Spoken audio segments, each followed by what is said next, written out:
wabarakatuh. Kami dari kelompok 2, saya sendiri Ayu Maulina dan kawan saya Bengisar Rasimahte serta Ratna Dewi. Di sini kami ingin mempresentasikan hasil kerja makalah kami yang berjudul Bantalan.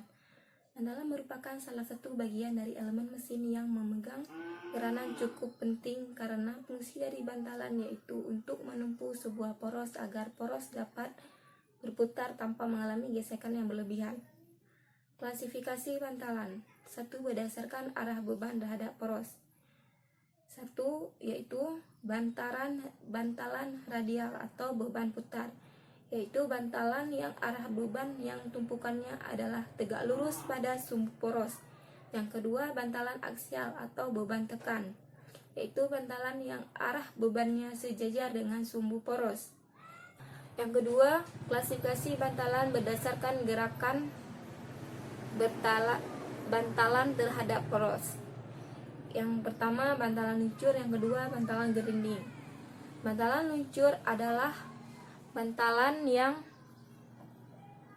terjadi karena gesekan luncur antara poros dan bantalan karena permukaan poros ditumpu atau permukaan bantalan dengan perantara lapisan pelumas.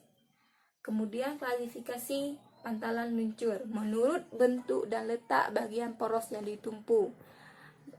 Bantalan yang pertama adanya bantalan radial polos, yang kedua bantalan radial berkerah, yang ketiga bantalan aksial berkerah, yang keempat bantalan aksial, yang kelima bantalan radial ujung, yang keenam bantalan radial tengah. Kemudian akan dilanjutkan oleh kawan saya Ratna Dewi. Assalamualaikum warahmatullahi wabarakatuh. Perkenalkan, nama saya Ratna Dewi. Saya ingin melanjutkan materi dari rekan saya yang bernama Ayu Maulina. Jenis-jenis bantalan gelinding. Pertama, bantalan bola alur baris tunggal. Biring ini mempunyai alur dalam pada kedua cincinnya. Karena memiliki alur, jenis ini mempunyai kapasitas dapat menahan beban secara ideal pada arah radial dan aksial. Yang kedua, ada baris ganda menyelaraskan diri bantalan bola. Jenis ini mempunyai dua baris bola, masing-masing baris mempunyai alur sendiri-sendiri pada cincin bagian dalamnya. Yang ketiga, ada satu baris bantalan bola kontak sudut. Berdasarkan konstruksinya, jenis ini ideal untuk beban radial.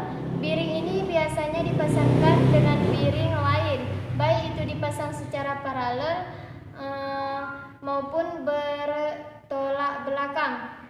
Yang keempat, ada double sudut kontak bola bantalan. Di samping dapat menahan beban radial. Jenis ini juga dapat menahan beban aksial dalam dua arah karena konstruksinya juga dapat menahan beban torsi. Yang kelima, ada bantalan roll barrel baris ganda. Biring ini mempunyai dua baris elemen ruler yang pada umumnya mempunyai alur berbentuk bola pada cincin luarnya. Yang keenam, ada bantalan silinder garis tunggal. Jenis ini mempunyai dua alur pada satu cincin yang biasanya terpisah. Efek dari pemisahan ini, cincin dapat bergerak aksial dengan mengikuti cincin yang lain. Sekian dan terima kasih. Assalamualaikum warahmatullahi wabarakatuh. Perkenalkan, nama saya Bengisar Rasimahte. Saya dari kelompok 2 dengan judul Bantalan.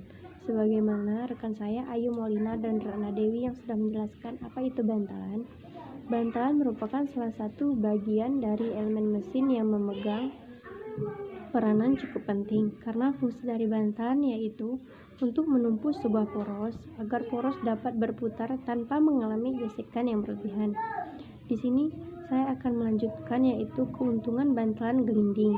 Pertama, gesekan mula yang jauh lebih kecil dan pengaruh yang lebih kecil dari jumlah putaran terhadap gesekan. Yang kedua, gesekan kerja lebih kecil sehingga penimbulan panas lebih kecil pada pembebanan yang sama.